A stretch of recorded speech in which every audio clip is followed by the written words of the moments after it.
me dire, je vais c'est toi et ta femme, viens ici dans mon couloir. C'est un fond en bas, c'est un consommateur qui prend, il pète un câble, viens chez moi. Bon. Ce type, il est venu, il est sorti de sa porte, très très énervé. Il m'a commencé à me crier dessus, à me dire, je vais c'est toi et ta femme, viens ici dans mon couloir, tu vas devenir fou. Il m'a commencé à faire une menace, il n'y a pas de souci.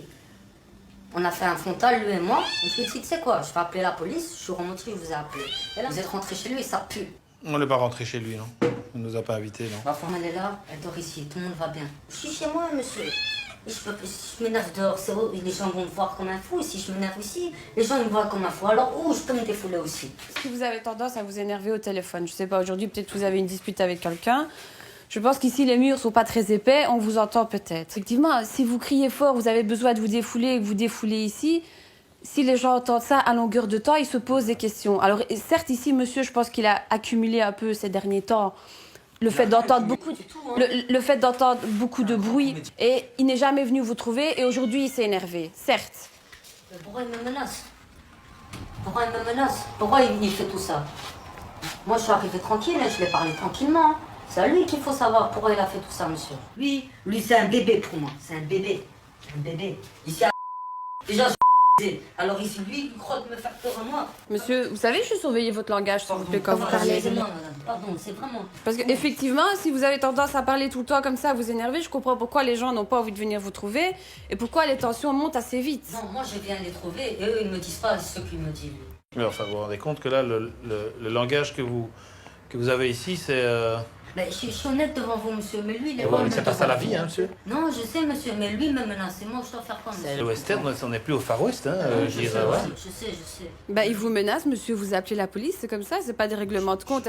Non, mais il reconnaît s'être énervé aussi et avoir exagéré, avoir dépassé les bords parce que, voilà, il était fort énervé aujourd'hui. Ce qui peut arriver, mais en même temps, lui expliquer qu'il ne pouvait pas vous parler comme ça. Inversement, je vous dis exactement la même chose. Ça arrive à tout le monde d'avoir une sale journée, mais ça ne permet pas d'agresser les gens ou de mal parler aux gens. Voilà, c'est ce que je dis aux deux. Moi, je ne suis pas pour un ou pour l'autre, hein, je suis au milieu. De toute façon, on va faire le rapport qu'il faut. On va l'envoyer à l'agent de quartier ici, qui va faire le nécessaire aussi pour voir un petit peu s'il n'y a pas moyen de calmer les choses avant que ça ne dégénère ici. Vous l'aurez vu, monsieur, hein. Il était comme ça face à moi, face à face. Vous voyez le truc un peu? J'ai très bien réagi, je pense. Je pense que j'ai très bien réagi. Ben oui, parce que s'il n'y a pas eu de violence, effectivement, on a bien réagi. Mais bon, faut se contenir, hein. Ça va? On est appelé pour un conflit de voisinage. Sur place, les deux personnes sont assez énervées, car en fait, un des particuliers fait souvent du bruit chez lui apparemment. L'autre personne en dessous n'ose pas appeler la police. Donc sur place, on a essayé de calmer le jeu, ce qu'on a réussi. On a expliqué aux deux personnes que si ça devait encore arriver, il fallait tout simplement appeler la police et pas essayer de régler ces conflits soi-même dans le couloir. Un rapport va être envoyé à l'agent de quartier pour qu'il puisse établir une médiation entre les deux particuliers. Voilà, donc s'il doit encore arriver quelque chose, vous appelez la police, vous n'ouvrez pas, il ne faut pas de contact. C'est comme je vous ai dit, si vous accumulez non-stop, c'est sûr que quand on va venir vous titiller un petit peu, vous allez vous énerver. Donc, soit si vous avez entretenir une bonne relation avec les gens, vous montez, vous toquez, vous dites voilà, excuse-moi, tu fais un petit peu de bruit, etc. Pas besoin de crier à travers l'appartement.